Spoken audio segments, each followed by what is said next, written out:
بڑی پیاری بات کہی کسی نے کہ گزری ہوئی زندگی کو کبھی یاد نہ کر، تقدیر میں جو نہیں لکھا اس کی رو رو کر فریاد نہ کر، جو ہوگا وہ ہو کر ہی رہے گا، تو کل کی فکر میں آج کی اپنی ہنسی برباد نہ کر۔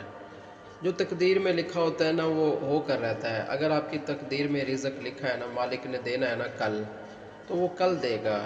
اس کے لیے سوچ سوچ کر رو رو کر پریشان نہیں ہونا چاہیے، ادھر بھاگ ادھر بھاگ بھٹک جانا، غلط راستہ اختیار کرنا، گناہ کی طرف چلے جانا۔ اور دیکھیں رزق اللہ پاک نے جو دینا ہے وہ آپ کو دینا ہے۔ اب آپ کی مرضی ہے کہ آپ اس کو حلال کر کر کریں کھائیں یا اس کو حرام کر کر کھائیں۔ نصیب میں جو ہے اس سے زیادہ نہیں ملنا، اور جو وقت اللہ پاک نے مقرر کر دیا ہے اس سے پہلے نہیں ملنا۔ تو پریشان ہو کر نہیں زندگی گزارنی چاہیے۔ دیکھو جو کل ملنا ہے وہ کل ملنا ہے، جو نہیں ملنا وہ نہیں ملنا۔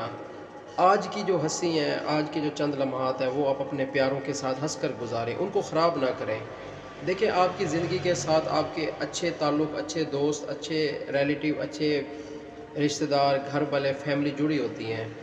آپ پریشان ہوں گے تو وہ لوگ پریشان ہوں گے۔ آپ اپنی جو ہے نا کل کی جو فکر ہے جو اللہ پاک نے ہی رکھنی ہے، اللہ پاک نے ہی دینا ہے، اس کے چکر میں آپ اپنے دوستوں کو، اپنی فیملی کو تو پریشان نہ کریں نا۔ ہنستا مسکراتا چہرہ دکھائیں کریں۔ ایک سانس ہے، صبح نہیں ہے، آج ہم سو جائیں گے، پتہ نہیں صبح اٹھتے ہیں کہ نہیں اٹھتے ہیں۔ اور ایسے پریشان ہو کے اپنے آپ کو اور اپنے گھر والوں کو اور لوگوں کو پریشان کریں۔ ہاں کسی سے محبت کرتے ہیں، جو اگر آپ کے مقدر میں ہے آپ دعا کریں آپ کو مل جائے گا، تو وہ اس چکر میں جو ہے کسی کو پریشان کریں، خود کو پریشان کریں۔ یہ دل ہے نا، یہ روح ہے نا، یہ اللہ کی امانت ہے۔ اگر ہم اس روح کو تکلیف دیں گے نا تو یہ روح کل کو ہمارے جو ہے نا بد دعائیں دے گی۔ تو روح کو تکلیف نہ دیا کریں، خوش رہا کریں۔ کہتے ہیں سب سے بڑا خوش نصیب وہ انسان ہے جو اپنے نصیب پر خوش ہو جاتا ہے۔ سب سے بڑا اللہ پاک کہتا ہے خوش نصیب انسان ہے۔ ایسے ایسے لوگ گزرے ہیں جو چاٹوں پر، جو چٹائیوں پر، اور کپڑے نہیں ہوتے تھے تو وہ چاٹ سے پہن کر جو ہے خوش رہتے تھے، اور سوکھے ٹکڑوں میں بھی انہوں نے کہا ہے کہ ہم نے سوکھے ٹکڑوں میں بھی وہ ذائقہ دیکھا ہے جو دیسی گھی کے پراٹھوں میں نہیں دیکھا۔ جب ہم نے اپنے آپ کو اللہ کے جو ہے نا فیصلوں کے آگے سر قلم کر دیا اور اللہ کے فیصلوں کے آگے راضی ہو گئے۔ جنہوں نے اللہ کی خاطر قربانیاں دی ہیں، اللہ نے ان کی روح کو سکون دیا ہے۔ وہ کہتے ہیں کہ ایک تیری چاہت ہے، ایک میری چاہت ہے، تو بھلا دے اس کو جو تیری چاہت ہے اور اپنا لے اس کو جو میری چاہت ہے، پھر ہوگا وہی اے بندے جو تیری چاہت ہے۔ اگر تو اپنائے گا اس کو جو تیری چاہت ہے اور بھلا دے گا اس کو جو میری چاہت ہے، اے بندے پھر ہونا وہی ہے جو پھر میری چاہت ہے۔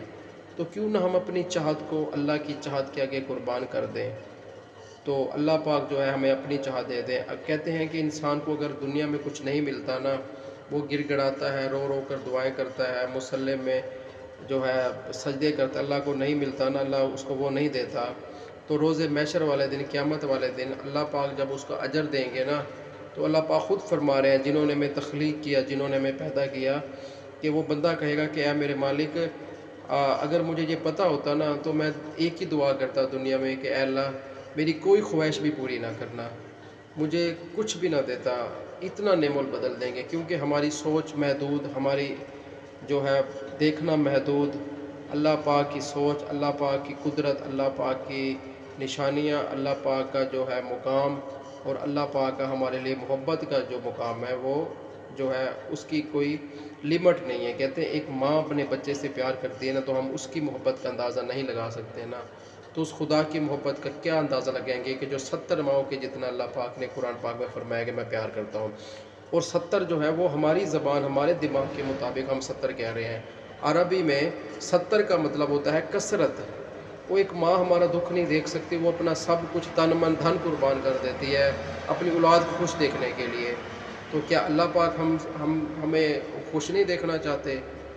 ہر کام میں اللہ پاک ہم سے پیار کرتے ہیں۔ اللہ پاک فرماتے ہیں کہ اگر آپ اپنی تقدیر اور اپنا مقدر اور اپنا نصیب لکھنے پڑ جاؤ نا ایک کاغذ پر، اور اس کے بعد میں آپ کو وہ دکھاؤں جو میں نے آپ کے مقدر اور اپنے نصیب اور آپ کے حصے میں لکھا ہے نا، تو آپ ایک لفظ اور ایک لائن پڑھنے سے پہلے اپنا کاغذ پھاڑ دو، کیونکہ اللہ پاک کی قدرت وحدانیت، اس کی جو ہے نعمتیں اور اس کا جو ہے سوچنے کا انداز، ہم صرف ایک حضور پاک کی ذات تھا جو سمجھدار، جس کو ہم کہتے ہیں کہ جو صاحب عقل تھے، کہتے ہیں کہ اگر جو ہے دماغ کے 1000 حصے کیے جائیں نا تو ایک حصہ اللہ پاک نے اس دنیا کو دیا ہے، جس میں ڈاکٹر، فلاسفر، انجینئر، حافظ قرآن، مفتی، علماء اور سب کچھ ہیں، اور 99 حصے اللہ پاک نے حضور پاک صلی اللہ علیہ وآلہ وسلم کو دیے تھے۔ تو ایک حصے میں ہم کتنا سوچ لیں گے، کتنا مانگ لیں گے، اس لیے کہتے ہیں کہ اللہ پاک کو کہ اللہ تعالیٰ ہمیں بہتر دے، اور اللہ پاک سے کہتے ہیں کہ انصاف نہ مانگو، اللہ پاک سے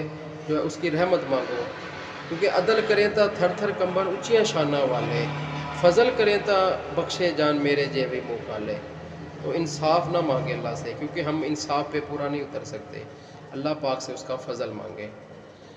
تو اپنی رائے کا کمنٹ سیکشن میں ضرور اظہار کیا کریں۔